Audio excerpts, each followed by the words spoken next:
Welcome back to the REI Agent. We're joined today by Cory King. Cory, thanks so much for joining us. Hey, what's up? Thanks so much for having me on. We just had started a really good conversation before we hit record, and I was like, let's get this going. This is perfect. Cory is like the poster child of this podcast, and so give us a bird's eye view of all you do in real estate, who you are, and that kind of stuff. Yeah, man, thanks for the kind words. So I serve as a real estate team lead here in Knoxville, Tennessee. I manage a team of about 8, including myself.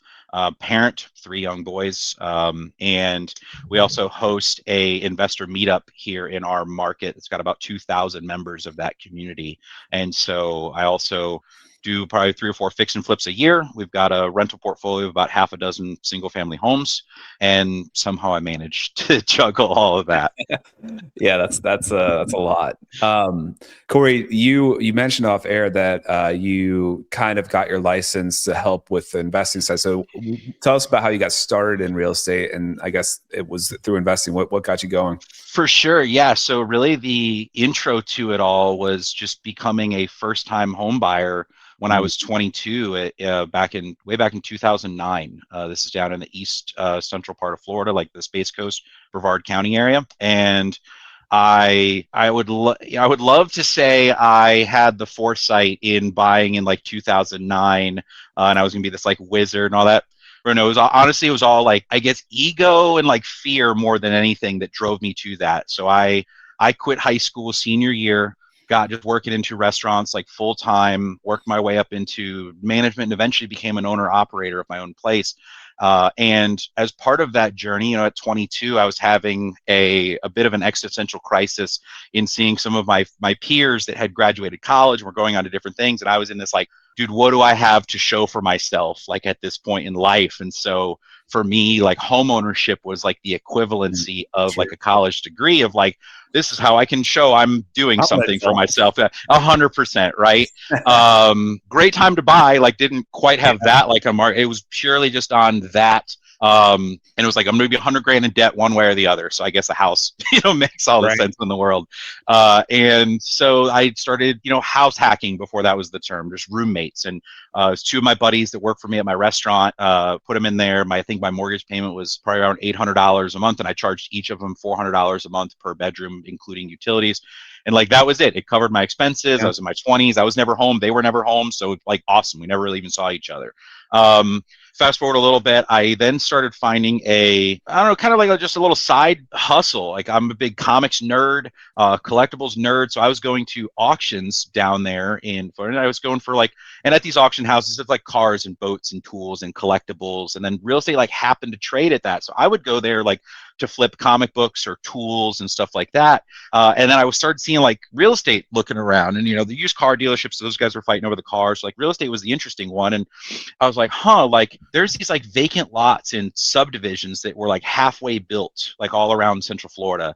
And because a lot of the builders, right, kind of went under in the crash. And so you had all this halfway built stuff. And I was like, these lots are selling for like $3 grand. But I could look on Zillow and see that they're selling for like 8 to 10 still. So I'm like, there's something there. So it was like, just do my best with figuring it out. Google Earth wasn't even really a thing. So it was just like on my day off from the restaurant, I could go out and drive through a subdivision and see like, okay, it's a house, vacant lot, house. And so the first one was just the house the vacant lot between 2 houses. It was like $3 grand.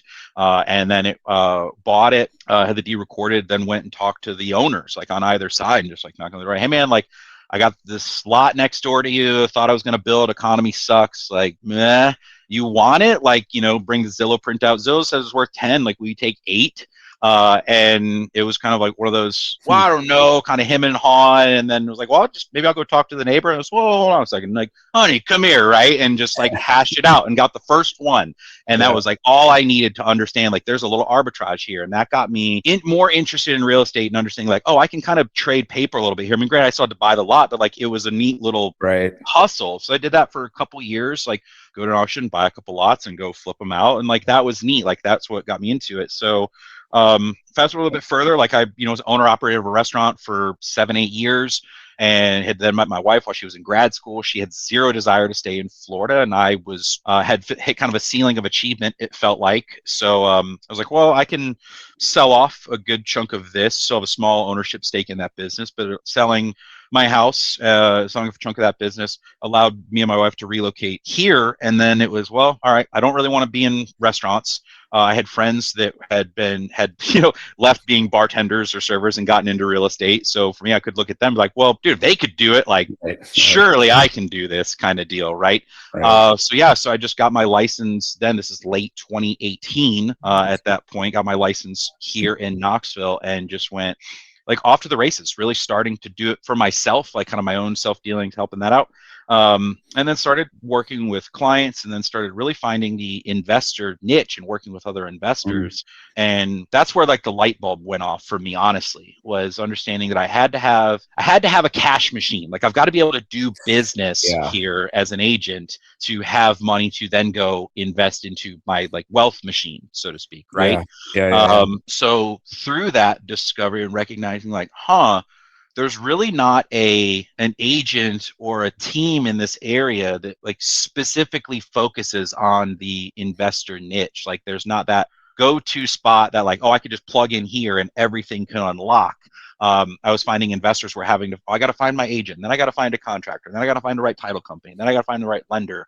And so for me, the aha was like, what if I just become that person for that? Oftentimes the agent is the central node in a lot of that, those dealings. And so if I can just be the super connector and like the conduit for somebody, it makes it infinitely easier to not only like support clients in state, but also like the out of state investor, where they could just like plug into us and everything unlocks for them.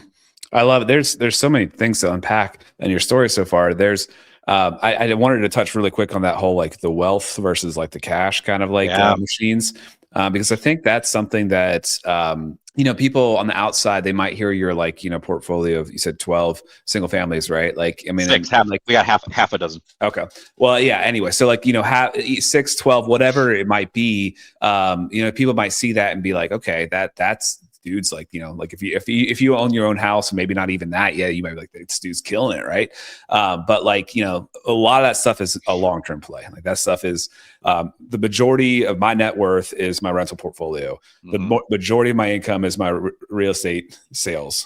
And they are, and what I like to teach here is that those are two awesome pieces of the pie that you kind of need both in. So yeah, why not invest in the thing that you sell? I think a lot of agents don't. But we should know the market really well that we're working in, right? And it's easy to buy in the market that you're working in because you understand it well. So you come across a deal that might need some rehab or whatever it is. I was going to ask you about that as well. If you've been doing like the BRRRR method, because if you're flipping properties, you're probably wanting to keep a couple of those and just kind of refinance out, which we have done as well. But yeah, so like, I mean, there's opportunities out there, and if you're not, we don't have the retirement account in the corporation. We kind of have to create it for ourselves. And so I think, I mean, why not real estate? You can access it now. You get tax advantages now. You're a real estate professional, all that stuff. So I just spit out a lot, but is that the method you're doing? Are you going through like the BRRRRs to pick up the single families? Yeah, 100%. I mean, you nailed it, right? Like, you've got to have some kind of business or some kind of income stream that is feeding the machine that you're living off of, that supports itself. And then you can then take those funds and go invest. And that becomes like the passive about it, you still got to manage it all. But like, it's just a spot for it to go part cash that you believe in as an agent. Yeah, you definitely have access to more information than maybe the general public typically doesn't. You understand market trends a lot faster than people do. You know what areas are turning over or changing around, like where the opportunities are, that you can certainly take advantage of it. And you might as well like use that. And you're right, it is very much a long-term game. Yeah. Like, I'm planning for when my little kids are, when my wife and I become empty nesters, which is still 15 years out kind of thing for us, right? But I'm playing that game. And so a lot of my portfolio is focused on buying in strategic areas, going with some good strategies for us. We're in a college town, so some of our portfolio is student rentals that those trend really, really well for us. And yes, we do the BRRRR strategy. It's not always where we get, I've had deals where I've not been able to get like all of my money out of it. Right. And I think you have to be okay with that. Like I am, I rationalize it in the sense of, all right, like even if I left, let's say 20 grand, like in a project, 20 or 30 grand, which I've left as much as like 60 in some before. Ultimately, I can still get like, all right, man, but I just effectively now have a property that I put like 10% down on, and is turnkey and is cash flowing and is all that. And it's going to pay itself down. And that's cool for me. I'm good with that. It's like a forced piggy bank for myself to have our rentals as. So yeah, the BRRRR strategy is definitely one that we employ. Well, and I was just to add to what you're saying there. I've heard a number of people say that, and it almost seems like it's they're a little embarrassed to say that they haven't done like all of them 100% BRRRRs, but like like you're saying, like I mean, you get a way better deal. You got a property that's freshly renovated, so it's like it's like in really good condition, hopefully. At the end of the day, too, you could decide to sell it, you still have equity there that you've created. So like it's I think it's if it's in a great location, like it's a better opportunity than just buying it without having done all that. So definitely, I love those. Yeah, it helps me justify it at least. You know what I mean? Like I know that it's cool if I leave a little cash into it. It's fine, it's just a forced piggy bank at that. Well, and I think there's also nothing wrong with people just buying rentals out, Sure. putting 20% down or whatever like that. Like that's still better than not doing anything. I mean, I agree. So like at some point, people, especially if they're getting started, I think need to just take a step forward. And if that's just a traditional, they're not playing advanced chess, that's fine. Like, I definitely recognize that getting into the business, like coming across agents that have been in the business for 20 years and they tell you that before they even tell you their first name, kind of thing, right? I think we've all met those kind of people. And I look at some of them and I'm like, man, like, God, they've seen so many like market cycles, and some are in comfortable positions. Like they don't necessarily like have to do this business, but man, I've come across more often than not, like agents that have been in the business for like 20 plus years and they're still like check to check. Like they're doing it because they like have to do this. It's like, man, like I don't want to be that person. Like I want to be in a spot where I've now been in business like my 7th year, and I know that by year 10 I'm gonna have the option to do this from that point on. And that's really the spot I wanted to put myself in and my family into is, hey, this is optional if I want to keep doing like the sales thing. I want to make sure that we've secured the bag, so to speak, and we're good for the future. 100%. And one other thing I wanted to add to rewind your story to the beginning, the thing I was thinking about was people might be like, well, if I could buy a lot for $3,000, I'd do that all day. But you gotta think about what that time was like. Yeah. It was mass fear with real estate, right? Like that was buying. Like it wasn't an easy decision to jump into real estate investing at that time. And so like it's always hindsight's 2020. The best time to buy a house was 20 years ago or whatever, right? That's always going to be the case. And so like should be a key to you, that you should be making progress now. Like you should be working towards things now, because it's never going to get better. I mean, real estate just does well over time. So like, it's like a tree, like, Yeah, man, if I could have held on to those, like, look, I kick myself in the butt all the time. Like, man, I wish I would have held on to like 10 of those, because now they sell for like 30 to 40 grand a piece. And just like, it is what it is. Hindsight's always 2020. It was a risky move. I was just willing to bet on myself that I could do it, because I was already flipping comic books and collectibles, and I've always had that kind of little side. I always had like a little side hustle, whether it was like the lemonade stand to this. Like I always wanted something that I could do to create some additional cash. And so that was just, I was like, well, if I'm already flipping comic books, or if I'm at this auction, like I'm buying the set of tools, and I'm just driving, like on my way home, I'm selling them at the pawn shop because it'll cover my gas for this whole trip. Sure. Like I was always willing to do that. So for me, it was just another thing I could flip. Totally. I feel the same way. I mean, and I think definitely there are people that are more risk tolerant and more able to see the opportunity, or maybe it's more just taking action on the opportunity, really. But it's same thing here. Like, it's always been something that I've been churning on, and if you're not that way, it's fine too. But I think you should, analyze where you want to be, and there's different forms of investments. Like, I think another thing that, like syndications, like having investing into a syndication as a real estate agent makes a ton of sense. If you're an accredited investor, maybe if not from your net worth, if you don't have a ton of investments already, it might be from your income. If you're super busy and you don't really want to manage rentals, even if you're using a property manager, obviously you still have some sort of involvement in that. You should. Maybe a syndication would be a better route. But there are opportunities of where to go, kind of that might meet your style, your personality a little bit more, and again, help you not be that person that is having to work until they die.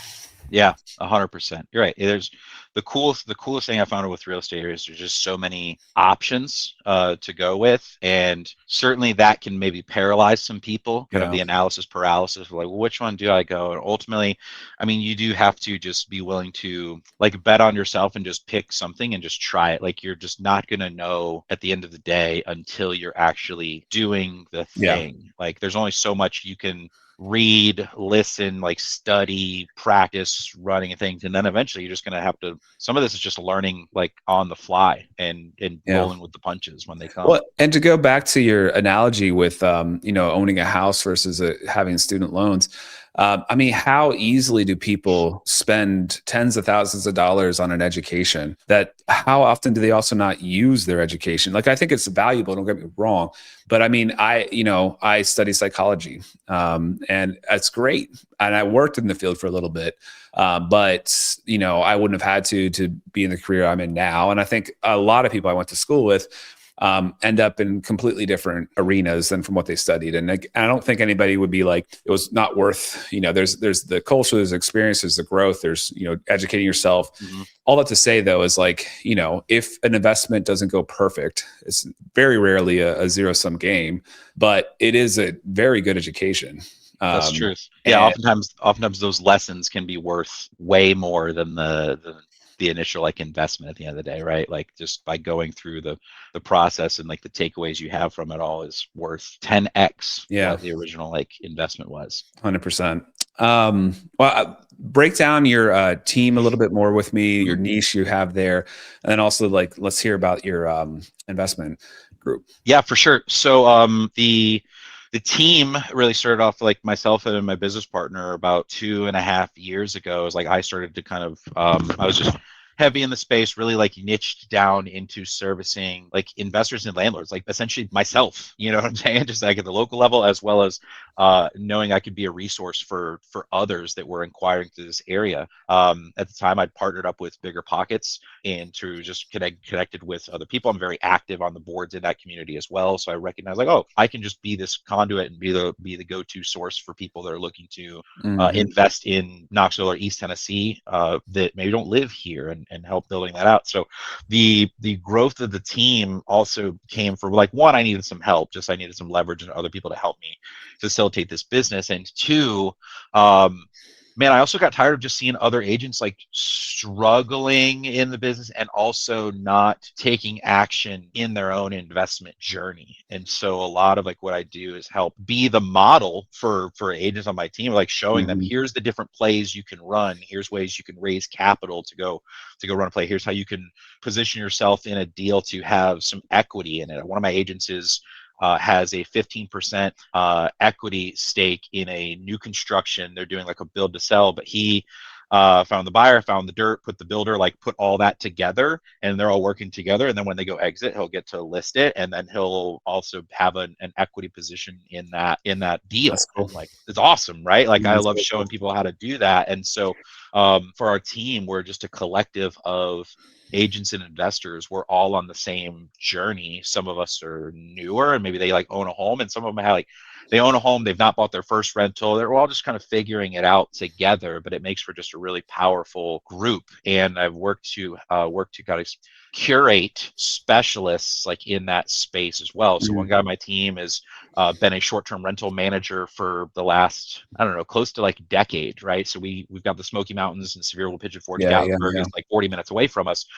So I wanted to have like a footprint out there. I was like, well, let me just go partner with a guy who's been doing that, but his agent business wasn't so strong. And he recognized, well, I could help him with his agent business and getting that rolling while he can still do his short-term rental management. And it just kind of formed Voltron, so to speak, right? Or I'm a comics nerd, so I think a lot in that of like, I work on then building just a universe so big other people could see themselves building their universes inside of that, a la like the Marvel Cinematic Universe, right? Like Captain America's got a trilogy and Iron Man's got 4 movies, Captain America or Thor's got 4 movies, Ant-Man's got a trilogy, for crying out loud, right? Like, and so they're all superheroes to their own niches and their own like communities. And then when they come together, we get like Endgame. We get just this like mega event. And so I recognize like, oh, if I can go partner with other people that are maybe niche specialists in there, we all like, when we come together, we're the super resource. I just brought on an agent who has been working for a builder, like specifically like barn dominiums, like helping people go find land and then build a barn dominium. But she's not been doing the just regular, say, retail business. But I was like, oh, I can show you that and I can help you build that out. But I don't have your like 5 years experience in that space. But I come across people all the time that, hey, Cory, I would just love to find a piece of dirt that I can build like a barn dominium. I was like, excellent. Like now I have the person, right? So I've worked to kind of build this superhero team of specialists where we can all lean on each other and grow. And I just then focus on being the good model and showing people the different ways to build their businesses out and build the platform for them to be the superheroes to their own to their own people. Yeah, I love that. There's one person I interviewed once that also had a team, and one of the things that he did I thought was really cool was he basically he was trying to train and coach people in the investing space as well as the real estate sales space. And he had kind of a policy where, if somebody getting started didn't feel confident in doing a deal or whatever, that he would partner with them 50-50. And on a deal, they would have to bring it. And they would be working through, obviously, a lot of analysis along the way to try to make sure if it's a deal's pen out or not. But then ultimately, like they would complete a deal together, and that person could, decide the next one that they find, if they wanted to do it again as a partnership or if they wanted to do it independently. And I thought that was a really cool way of kind of giving some mentorship in there. I was also curious if I didn't hear you say anything about, and forgive me if you said it earlier, but about doing any property management then for people. Is that something you all have explored or? It's not in our current business model. It's something I've got great referral relationships with property managers, and I very much like lean on them. One of our go-to resources, like she manages over 1,000 doors, like in this area. I know that's a brutal business. Again, they're really like, you have to get upwards of 200 plus doors under management before that really starts to like make money and make sense.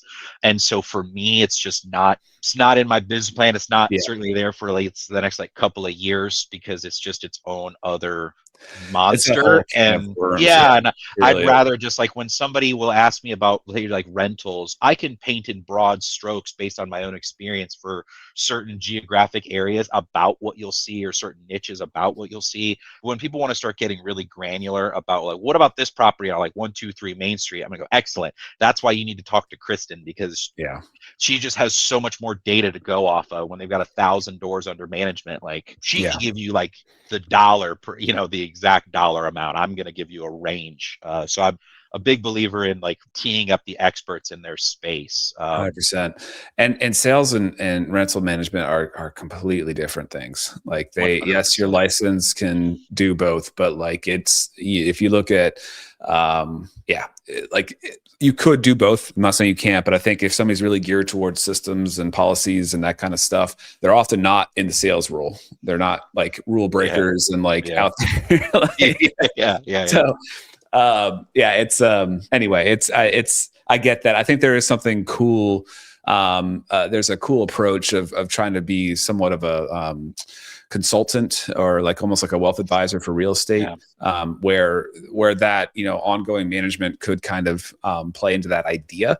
But then in practicality, I think you would have to, like you said, first of all, have enough doors to sustain it. But second of all, it would have to be like pretty much a separate entity. Like it would have to be like kind of like so yeah, 100%. having a good people that you recommend, inspectors, you know, lawyers, property managers is just, you need to have that playbook for sure. We may end up there, but it's, man, if I put a time horizon on it, it's like 5 years out. It's literally not even on my short-term radar. I've got other verticals I intend to build out first before we ever get into that space. Sure. So then now you also have this huge meetup. I'm curious what that looks like, and if somebody listening has ever been to a real estate meetup, maybe describe it a little bit and maybe pitch it. Like, why would somebody be interested? Totally. So, so the meetup is called Grid. I think like a power grid, right? Grid is a national investor network. So it was started by one of my business partners, Rob Chavez, out of the Northern Virginia market about 17 years ago. He started franchising it or licensing it about 11 years ago, or close to about a decade ago. And so now there's 30 some odd communities like around the country, like, and growing. Right now, my other business partner, Justin, is our director of expansion. So he goes out and finds other people that would be communities. It is the largest agent-led investor community like out there in the country, like full stop. There's, I think, collectively probably 40,000 plus people in this community so far. So we launched ours about 4.5 years ago. June will be 5 years for us. And really, it started off as like 11 of us on a Zoom call. I leaned into it because I started going to like local meetups, like a local RIA, and I was like, man, this is just a lot of like old timers talking about like how they bought all these properties for 3 bottle caps, and like they're not telling you anything about like where they find the deal, where they find the money, like what contractors are good, like who sucks. Like it was just this kind of a good old boys club. And so we found this model as a way of like kind of like like if you build it, they will come, right? Like Field of Dreams. And so really started like, here's 11 of us on Zoom in June of 2021 when it still wasn't sure, like, can we get together or not? Like, is it cool to be in the same room because it's pandemic and like what's going on? But like we started just there. We were doing Zoom, and then after about a month or so, we went to like a hybrid on Zoom and in-person format. And I think that first one we had probably 6 to 10 people in the room, like another 6 or 10 like on Zoom, right? And then I remember it's probably our 3rd or 4th meetup, and all of these are on YouTube, by the way. You can go like Grid Investor on YouTube. You can find all of it. You can find every meetup I've ever had. It's all recorded. Now we live stream on YouTube. But I love telling this part of the story where it's like the 3rd or 4th meetup. It's the first time we actually talk about syndications and self-directed IRAs, and it's everybody's worst nightmare when you throw an event or a party. Like, what if nobody shows up? Like, dude, nobody shows up. Like, I'm there I'm talking to the camera, and there's no one. I'm just speaking into the void, right? Super gut punch, you know. And I think a lot of people, that's the time like where you're so early in it that it's easy to just like throw in the towel and be like, well, that's it. Like, tried that. We're done here. Maybe we just knuckled down. That taught us a lot. Like, oh, we got to be better at promoting this. We got to have like continual reminders for people. Like, it just forced us to improve our game. And so it just continued to evolve. And it's fun. You can kind of like watch the progression like on video, like in real time. So you can see like, oh, we start to get to having 20 people in the room, and then 30, and then 40, 50. Like, we just outgrew our first space, and then we moved, and then we started getting, I mean, we've had upwards of 120, 130 in the room. I think our average attendance is probably around 80 now. So we have maybe still like 24 or so people that will like watch us live on YouTube. And that came out of necessity because it was Zoom to Facebook Live. And then as I'm working with a lot of out-of-state investors, it was really tricky to be like, hey, like, if you want to check this out, come be like my friend on Facebook and you can find me there. Like, that was kind of clunky. So I was like, we just got to get on YouTube. Like, I got to be where I can tell somebody, hey, like 6:30 Eastern time, first Wednesday of the month, you search Grid Knoxville, like you will find us live stream on YouTube. We're just there. As far as a format goes, like, what does that look like? It's think like a late night talk show meets podcast meets town hall meeting, right? Where we bring in a guest speaker or a panel of people. We have a specific topic that month we're going to talk about. So it might be like something like how to wholesale, how to estimate repairs and renovations, syndications or self-directed IRAs. We're bringing in either like a speaker or panel, and we sit down and we talk about it. we start out with a little bit of like 101, like, hey, what's a wholesale deal? Like that was last month's or this month's topic, for example. Last week was how to wholesale, like what is that? But our speaker was a guy, Patrick Martin, who owns ProSource Home Buyers, which is the region's largest wholesale operation in here. So that was a discussion around, Pat, like what was that journey like for you in building that out, and told his story of they build and scale and it all fell apart and he had to go from 30 plus employees down to 8 because it was just a mess. They started keeping and flipping everything versus just wholesaling, which is what got them to the dance in the first place. So we learned like those lessons along the way. And so through that, like we have a guided discussion like with our guests, and it's now like basically a fully produced TV show. I got lights and the whole thing and a guy working the camera, and it's a production for sure.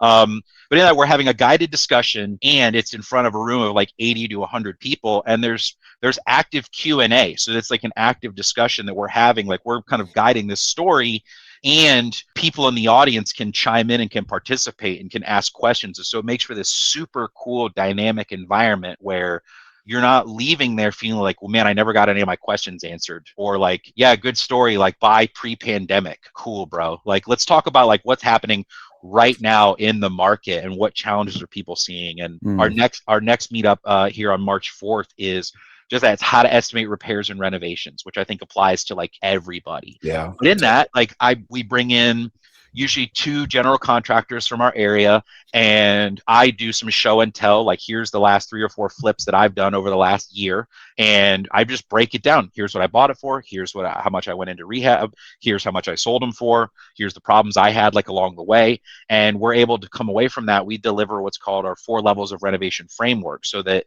as we're pitching deals around for like the year, we're all speaking the same language. If I say, hey, this is a level 1 rehab, we all collectively know, oh, that's about $20 to $30 a square foot. If I say this is a level 4 rehab, then we all collectively know, that's going to be like 90 plus a square foot, because that's a full gut. We're replacing everything. Like it's starting over from scratch. We're moving walls, there's foundation work, etc. But we're able to deliver that. So now we have a consistent language for the rest of the year, knowing that as we're pitching deals around, I can easily say, hey, this is a level 2 rehab. And the community just knows what they're looking at, which is huge, because so many of us talk to wholesalers or flippers, and they'll, right, how many wholesalers have you talked to, man? They tell you it's 30 grand in rehab, and like, staring at it, you're like, yeah, that's 70 plus. So it's educational in that way as well. That it's the best, man. It's my favorite night of the month for sure. And from that, we then spurned off a coffee meetup on the 3rd Friday morning, because I'm in the South. Wednesday night, it's tough for people to always make it to church, kid commitments, etc. And so our coffee meetup became out of just necessity, like people wanting to be part of the community. And so we get together on the 3rd Friday of the month. That's not recorded or streamed. That's really almost like pure networking. We do some interviews. We do some live deal analysis or shopping deals around the room. But that's what we do and what it's all about. Awesome. It's truly like been the coolest thing to be a part of. It's so cool. It's so much fun. You're inspiring me to want to start one up again. I co-ran one. I ran one for a while, co-ran one for a little bit longer, and then we just kind of fizzled out. But that sounds pretty awesome. It's pretty neat, man. I'll say, like, for agents out there, like, networking is great, and that's certainly a good lead gen piece. Hosting a event is, in my opinion, like one of the ways to go. Like if I was going to go start the business like all over again, I started out just circle prospecting, for sale by owners, like calling down on occupies and just like banging the phones. And we talk a lot in the business about like KPIs. You got to have X amount of conversations a day, and right, that's just part of business planning. When you look at like throwing an event like that, it's a way of like, well, what if I could have, instead of me like banging away at all my efforts to get my 20 contacts a day, 100 contacts a week, like what if I could throw the event and I could get 100 people to come to me? And it's like a lead funnel at that point, right? Because for now on like my sales team, we average probably 20 to 30 new people a month across those 2 meetups, right? And so I can then round robin those leads to my agents to have conversations with, because everybody that showed up in that room is somebody who got in their car, who drove 20 minutes across town to come sit in a room to talk about real estate for like 2 hours. Like if that's not a warm lead, like I don't know what is, right? So it just becomes like, call them, introduce, like take them to coffee, figure out what they want to do. Like how can we help them? Where can we be a connector in the space? Game changer. That's awesome. Yeah, that's really cool. I love that. I was going to ask too quick. We could probably cover like 5 hours of material here, but I do want to ask quick about your family life too. We talked a little bit off air about like how balance is kind of a tough word when you have this many things happening. You've got young kids. They're younger than mine. They're also all boys. Some people say those are harder. I don't know. Sometimes the girls are harder for me. Yeah. But you're we call it a juggling, like Yeah. you're and you had a really good analogy too from the one thing, but talk about that a little bit, how that looks like Yeah, for you. yeah, for sure. I mean, it's definitely a juggling act, and that, yeah, to take the analogy from the one thing, it's like we're all juggling different things in life, right? We're juggling a bunch of different balls, and you got business and your personal health, your spiritual health, your family life, hobbies, things like that. And some of these things that we're juggling, some of these balls are made of rubber, some of these balls are made of glass.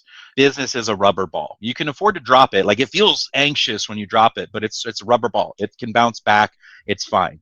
Things like your health, your spiritual health, your mental health, your physical health, your family life, your relationship with your kids, those are glass balls. Those are ones that, you drop them, they can chip, they can scuff, they can get marked up, they could shatter. Those are ones you really can't afford to drop, right? And business, we oftentimes, as entrepreneurs, we almost like over prioritize that, when like in reality, that's a rubber ball, man. Like, it might suck and money might get a little tight, but it bounces back. And the cool thing with being an agent is you have influence over your income. You can go just hustle harder and you can go make more money, right? But you Right. can't do the same thing with your family in the same way.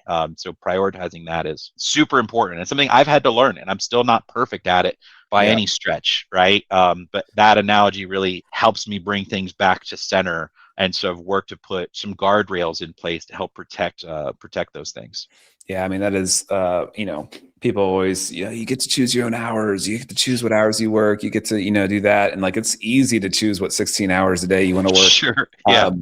But, but yeah, it is, we have the flexibility, we have the ability to prioritize what we want. And there is a scarcity mindset in sales that I think, and maybe the addictive part of it as well, Sure. that like there's no limits. And there's also no safety nets. So like, that motivates one to work hard at it. And I think that's also kind of where, some of that investment stuff even though it's a long-term play, it does start, bringing in some income, and it does start providing as well. And, a dream can be to have, your 100% covered, your finances covered, what you need. And part of that will take discipline to like, stay within those right. means. But all that to say is that can really help you prioritize what is most important, those glass balls. So yeah, I love that. It's a really good analogy. Well, let's get into, there's been, that's a really good golden nugget, but I'm sure you've got others. Did you bring some golden nuggets for us today? Yeah, for sure. I've got a couple that I could certainly like share, because I'll certainly get some people to say like, well, if I'm an agent, like where would I go, or like what would be the best place to start, or what's the best way to like find deals. I'm happy to kind of dive into that a little bit, Yeah, for that's sure. great. What I would say for people that are looking to start is we call it, the framework we call it internally is zone. Like, we zone a market. And what does that really mean, right? It's like zeroing in on a target market or niche. That could be a geographic area, that could be a psychographic market. So that could be, hey, I go help. We've got one gal on our team who really services the seniors and downsizing market pretty heavy, right? You own the mind share of it. It's the own, right? So you zero in on your market, you own the mind share. That's through content, that can be through seminars, that can be webinars, that can be, think like social media, that can be mailers, that can be whatever way you get in front of people, to like own the mind share in that space. We nurture that through just continual touches, through just staying top of mind with that group, and then ultimately we're empowering them to take action and encouraging them, and that's the E in that framework. So it's really like picking a market or a niche. Like, you often hear like riches are in the niches, right? And you can't be all things to all people. Like, if you're a generalist, you're a generalist. And I would say, like, who makes more money, your heart surgeon or your general practitioner? Right. So when you can specialize in something, that can be a little scary, because we think like we're going to like lose business or that. And while there's maybe some truth to that, like, you're going to turn some people off. By being an expert in your space, you're going to have far more market share and far more control over your business than you might otherwise think. So like really picking a market, picking a niche that you can really know. Like there's a few zip codes in town that I specifically invest in personally. And what helps me in that though is like when an opportunity presents itself, I can move because like I know that zip code cold. My last flip I did, I bought day one on the market for 20% off MLS price in 5 hours because I saw it come up. It was listed 100 grand below what I knew the after repair value was for. I was able to call the agent, find out a little bit more about the scenario, drive over there, take a look at it, call my assistant, say, hey, bro, like just start drafting an offer. I'm going to tell you what price we're going to offer like as soon as I get there. Went through it, walked it, kind of knew the math in my head, called, got the offer presented. Here's my proof of funds, had it tied up, done. But I could do that because I knew the area cold. I knew the neighborhood. I knew what I was looking at.